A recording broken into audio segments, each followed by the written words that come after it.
एक और अहम मामला, पंजाब के मुख्तलिफ शहरों में IDA ऐप के हाथों लुटने वाले मुतासरीन सामने आ रहे हैं। ऐसे में फ्रॉड का शिकार होने वाले मुतासरीन को क्या कानूनी तरीका अपनाना चाहिए और क्या लूटा गया पैसा रिकवर होने का कोई तरीका है, यही जानने के लिए बात करेंगे। मोहसिन खालिद हमारे साथ मौजूद हैं, जो कि इस वक्त साइबर क्राइम एक्सपर्ट के साथ मौजूद हैं। मोहसिन, क्या बताना है, एक्सपर्ट्स क्या कह रहे हैं इस हवाले से? इन्वेस्टमेंट के नाम पे पंजाब में बहुत बड़ा फ्रॉड किया गया है। IDA ऐप ने पाकिस्तानियों का पैसा लूटा और इसके बाद ऐप जो है बंद हो चुकी है। हमारे साथ मौजूद हैं cyber crime expert Shahroz Shabir, उनसे बात करते हैं और उनसे पूछते हैं कि पाकिस्तान का कानून क्या कहता है। जरा बताएंगे इस बारे में। जी, पाकिस्तान में इलेक्ट्रॉनिक फ्रॉड को पीका 2016 डील करता है साइबर क्राइम FIA का। तो जो भी किसी भी डिवाइस के ज़रिए अनइंटेंशनली या इंटेंशनली इलेक्ट्रॉनिक डिवाइस को इस्तेमाल करते हुए किसी को धोखाधड़ी से काम लेते हैं, वो इलेक्ट्रॉनिक फ़्रॉड के ज़िम्मे में आता है और इसकी पाकिस्तानी लॉ के मुताबिक 2 साल तक इम्प्रिजनमेंट है और अप टू 10 मिलियन तक जो है फ़ाइन है। तो साइबर क्राइम जो है वो कोशिश कर रहा है। IDA ने बहुत सारा पैसा आवाम का लूटा है। साइबर क्राइम FIA के ऑफिशियल से भी हमारी बात हुई है। अगर बैक एंड से सर्वर किसी भी मुल्क से हमारी सपोर्ट करेगा तो हमारा मैक्सिमम रिकवरी होने के बहुत ज़्यादा चांस हो जाएंगे। एक्चुअली ये ना तो कोई बिजनेस ट्रांजैक्शन है, अगर हम लीगली इस पॉइंट पे जाएं, ये हमारी आवाम को एक मैसेज कन्वे करना चाहिए कि हमें लालच नहीं करना चाहिए, हमें शॉर्ट वे की तरफ नहीं आना चाहिए। ये हमें वेस्टर्न ने हमें शॉर्ट कट की तरफ मतवजा कर दिया, जिससे लालच का एक अंसर हमारे अंदर आ गया। तो जी बिल्कुल, आपने इनकी बात सुनी है। साइबर एक्ट के ये एक्सपर्ट हैं, इनका यही कहना है कि कार्रवाई होनी चाहिए और तरीकाकार यही है कि साइबर क्राइम में दरखास्त दी जाए और उसके बाद FIA कार्रवाई करे और देखा जाए कि सर्वर कहां से ऑपरेट हो रहा था IDA का। फिर ही मालूम हो सकता है कि इसके पीछे जो लोग थे वो कौन है और फिर किस तरह से रिकवरी की जानी है। जी ठीक, बहुत शुक्रिया आपका तफसीलात के लिए। तो कर्ज फराहमी की ऐप्स और ऑनलाइन सरमायाकारी के झांसे में आकर अपनी जमा पूंजी लुटा बैठने वालों में इस्लामाबाद के उसामा भी शामिल हैं। समा के नुमाइंदे जहीर अली खान इस वक्त उनके साथ मौजूद हैं। उसामा पर क्या और कैसे बीती, आइए उनसे जानते हैं। जी जहीर। ऑनलाइन सरमायाकारी या लोनिंग ऐप जो है, वहाँ से कर्ज लेने से पहले तस्दीक ज़रूर कर लिया करें कि ये वाकई बैंक की ऐप है या कोई फ्रॉडी है, क्योंकि इन्वेस्टमेंट के नाम पे और जो लोगों को कर्ज दिया जा रहा है ऐप्स के थ्रू, वो बहुत बड़ा स्कैम हो रहा है। और इस्लामाबाद में एक ऐसा ही बहुत बड़ा स्कैम हुआ है, उससे विक्टिम उसामा हमारे साथ मौजूद हैं। उसामा, ये बताइएगा कि आपने किस ऐप में इन्वेस्ट किया था? ये IDA के नाम से एक ऐप थी, उस पर मैंने इन्वेस्ट किया था। आपने कितना इन्वेस्ट किया? मैंने $100 इन्वेस्ट किया था स्टार्टिंग में। तो टोटल कितना इन्वेस्ट किया? टोटल मेरा $200-300 इन्वेस्ट है उस ऐप पे।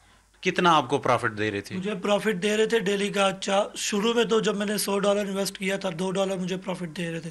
फिर जैसे जैसे मेरी वो बढ़ती गई अर्निंग दिन के हिसाब से, तो फिर आहिस्ता आहिस्ता जो है $3 से $4 होगी, फिर $5, फिर $6, इस तरह अर्निंग बढ़ती गई है। आप उनको इन्वेस्ट कैसे करते थे? मतलब आप ऑनलाइन इन्वेस्ट करते थे या उनको पैसे भेजते थे? नहीं, उनको पहले हम जो है उनके एजेंट्स बैठे हुए थे पाकिस्तान में, एडमिन, जिनको उन्होंने एडमिन बनाया हुआ था, जिनमें एक जो मैन है एडमिन उनके, वो है अब्दुल करीम नाम है उनका, यूट्यूबर है, वायरस गेमिंग के नाम से उनका चैनल है।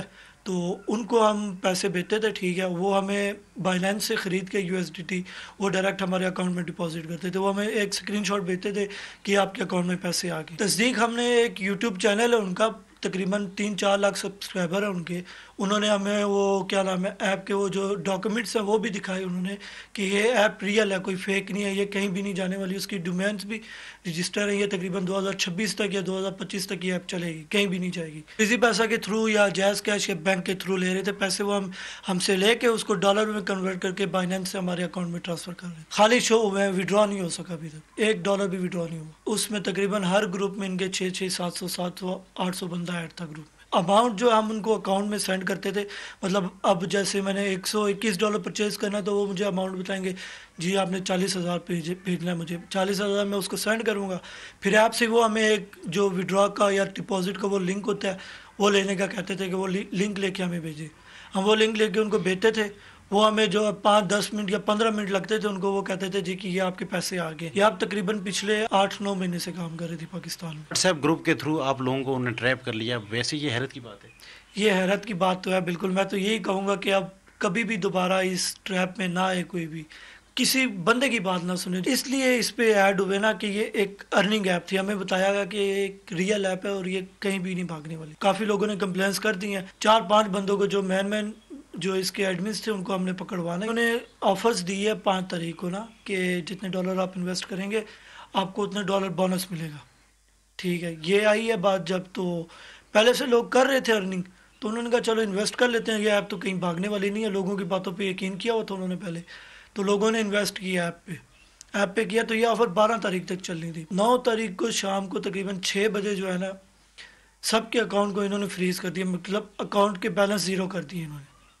अकाउंट के बैलेंस ज़ीरो किया। हमने इनके एडमिन से कॉन्टेक्ट किया, जो एडमिन्स थे ना पाकिस्तान में ऐप के, हमने उनसे कॉन्टेक्ट किया तो कहते हैं जी कि ऐप जो अपडेट पे लगी हुई है, तो आप कल शाम तक वेट करें, इंशाल्लाह ऐप ठीक हो जाएगी, आपके पैसे कहीं भी नहीं जा रहे। उसामा की जानिब से मैसेज भी आपने सुना है, ये ऐप्स बनाई जाती हैं, फिर व्हाट्सएप ग्रुप बनाए जाते हैं और फिर उसके बाद झांसा दिया जाता है लोगों को बाकायदा तौर पे। अब ये नया तरीकाकार है कि यूट्यूब पे ऐसी ऐप्स की तशहीर की जाती है और उसके बाद फिर लोगों को ये कहा जाता है कि अगर आप जितने मेंबर ज़्यादा लाएंगे, व्हाट्सएप ग्रुप में बताया जाता है, इतना ही आपको ज़्यादा प्रॉफिट मिलेगा।